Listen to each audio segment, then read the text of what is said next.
So in the last video, we started this About Me project, and I showed you how to add title slides and backgrounds. So we're just going to build off that some more today. So I double-clicked and opened my About Me project, and you see I still have my title slide and background there. It auto-saved. I didn't have to do anything. I was able to quit out of iMovie, get back in, and it was still there. So now we have the beginning of our video. Every video has a beginning. We also want to have a conclusion. So I'm going to go ahead and stick with the blue background just for ease. Drop it down. I'm going to add a credit slide. Maybe I'll do a little sideways drift. Okay. And those two already match up, which works out really well. I don't have to worry about changing my timing. And you notice when I drag it down, it automatically gives me edit rights to that title slide. If for some reason I click off of it and I'm like, oh no, I didn't make the changes I want to make, no big deal. You can just double click back on it and it gives you edit rights again. So I'm going to go ahead and highlight this and change what it says. If for some reason I didn't like the font, I could always highlight the words I want to change and then go up here and select a different font. This particular slide does not let me change the font size, but the ones that do, it won't be grayed out, and you can click here and make your font bigger or smaller. You can often bold, italics, or you can do an outline, and then this box here will let you change it to a different color. I'm just going to keep it white today. Then I want to go ahead and take a quick look. And I think that looks good, but maybe a bit fast. So let me just preview it.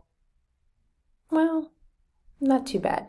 You always want to preview because some of the ones that move, if they move too quickly, people can't read your text, and so you want to make your background and your title last a little longer.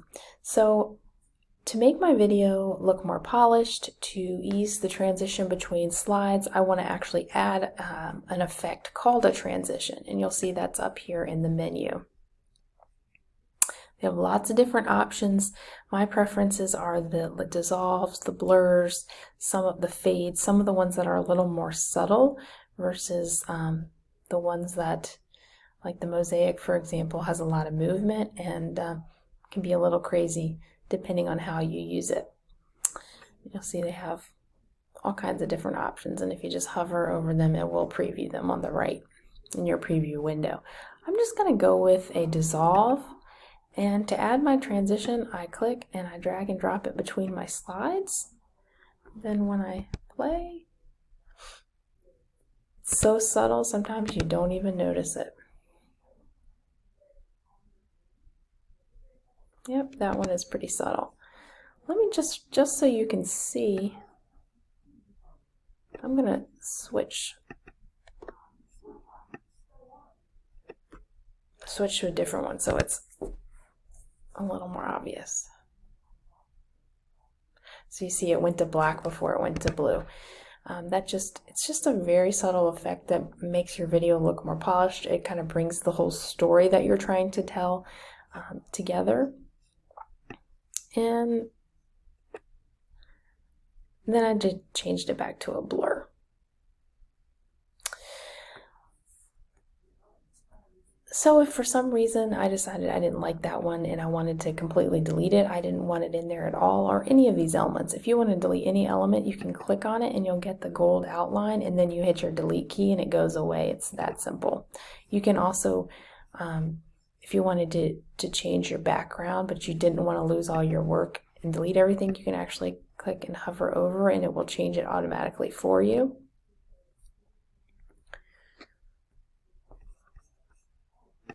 And then don't forget there's multiple ways to change the timing of your element. So if you want a particular slide to be longer, you can always hover over and drag it out.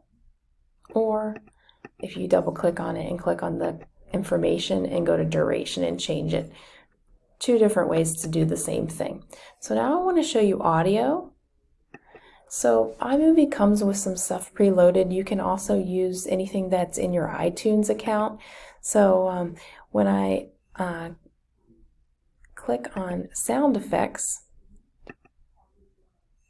you'll see a bunch of random sound effects. But there are in the folder different short songs, not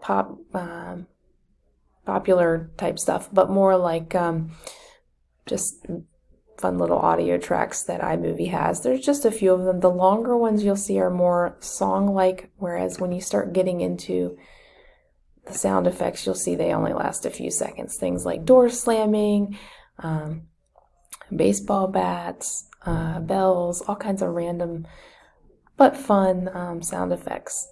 So you can scroll through, but you know, if you want to have more of a song, you're going to want to go to either theme music or kind of scroll through and look for some of the longer elements. So jingles, for example, acoustic sunrise is 1 minute 18 seconds and it's a jingle, so that would be more of a song. So I'm going to go ahead and click on acoustic sunrise. If I wanted to preview it, you see I have a play button here. I can decide, oh, I like it, I don't like it, but I'm going to pretend like this is the song I want, and I'm going to click it and I'm going to drag it down. And you're kind of adding another cake layer. Maybe you have talked about this being the cake and this being the frosting. The audio track is just another element to your cake. And you see this audio track is 1 minute and 18 seconds, but your actual visuals are not that long. So if you think your video is not going to be as long as your audio track, then you're going to want to adjust it. Otherwise, when you finalize your video, it will continue going on with a black screen and just have the music playing. So all I'm doing is hovering and then pulling in my clip, my audio clip. Oops, accidentally faded. Okay, and it kind of locks into place there. Now, what I just showed you was a fade. So you see when I hover over here, I get those two big arrows, and I can adjust how long my song lasts. If, for example, you're in the middle of a song, but you want to go ahead and end your video, you can hover in the middle and you get two sideways triangles, and that's a fade. And that would take your music from going full volume to slowly fading out, which would be good so your music doesn't stay loud as your video is ending. It kind of gives people a sense that, oh, video's starting to end. And you'll see the visual right here of the video starts getting quieter and quieter and quieter until it's off. So I went ahead and added a fade, though if I were actually doing this video, I haven't done anything in the middle here, so I wouldn't want to necessarily fade, just worry about the fades just yet. That's the kind of thing I would do at the end. If you want to use music that's already on your computer in your iTunes, you can click on music right here. If you want to create your own song and add it to your video, you can import via GarageBand, anything you have made in GarageBand. So now I want to show you my media, because really that's where a lot of your content is going to come from if you're adding photos and video clips to your actual video versus just a bunch of slides and that kind of thing. So what iMovie has started doing is when you created your project, which was the About Me project, it automatically created in your library an event, a folder of sorts. It named it by the date, which was, this was being recorded on 10/21, so it named it by the date, but that's your event. And an event is basically just a folder, a collection of any photos or video that you want to be all sorted together. So maybe you have a bunch of different photos. They don't all they might not necessarily go with this particular video that you're doing, but they're all kind of sorted and stored together in this event. And so if you want to rename the event, you might want to rename it student pictures or whatever, but it does default to the date. And if you click once to highlight and then click again, it gives you the option to go in and change. So I'm going to call mine practice pics. And when I do that, it renames my event. And if you ever want to create a new event on your own, you can go up, you can't see it on my screen right now, but above all of this is my regular computer menu, and under File, when I click on it, it will let you choose a new event. So I could have multiple folders. I could be pulling video and pictures from multiple event folders to import into one project. So iMovie just kind of separates your content and your project in that way. So I'm going to find a picture off the internet for just to demonstrate and import it into my event folder. So if I go to Google Chrome, I've got Google Images up. I'm going to I like flowers. This is my About Me video. I will look up flower.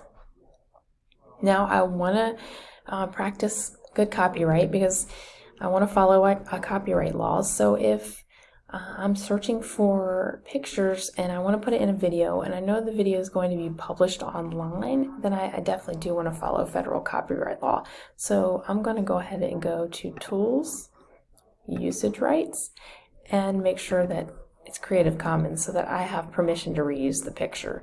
If you're just creating a fun video for yourself, no worries, not a big deal. You don't necessarily need to filter out other stuff, but to follow federal copyright law, you need to use pictures that the users have given you permission to use.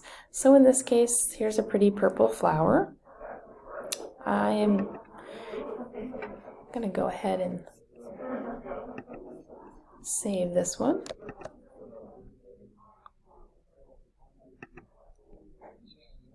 I'm just going to save flower on my desktop.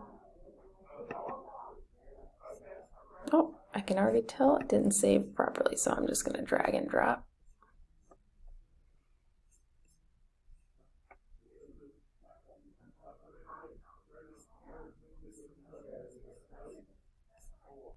So I can already tell it saved it as a web page and not an image. So I'm going to go back in and I'm going to hit Control click and save image as. Okay, so now I see that the format is a JPEG, which is what you're going to need for iMovie. Some kind of image file, not a web page file. So I'm just going to rename this flower. Hit save. I've got my flower JPEG on my desktop, and I can go back to iMovie. And now I can actually use the import media button, which is right here, this down arrow. It's also right here. Okay, so okay, I gave it permission, and then I see right here that I've got my desktop showing. It says desktop, so anything on my desktop. I could have also looked in my documents if I had pictures saved there. And I see my flower, so I select it. I'm importing it to Practice Pics, so I'm going to import selected. Okay, and now it shows up in my event folder, and I can actually use this picture. In reality, I probably wouldn't use this picture. It looks a little grainy, but for practice purposes, no big deal. So all I have to do is click the picture. I can hit the plus sign and it'll automatically add it to the end of my video. I don't actually want this at the end of my video though. So I'm going to just click, drag, and drop because I want it after my first slide. And then I'm going to double click. And then I can do some effects. So right now it automatically goes to the Ken Burns effect, which is like a moving effect. So it takes a picture and makes it look almost more video-like. For this particular picture, I'll show you what a Ken Burns effect looks like, but it's not necessarily one I would use right now. Okay, so we've got the flower looking like it's coming closer. Okay, but if you didn't like that effect, you could do fit, which takes the whole picture, or you could do crop, and then you could just choose a piece of the picture that you want to use. Maybe you just really like part of the picture, and then it will adjust. So it does give you some options. Okay, and then you can adjust your duration to make your picture last longer or shorter amount of time. So now it doesn't move. But if I changed my mind, I could go back, and you see this lets you decide how you want picture to move. So maybe I wanted to start right here and move downward.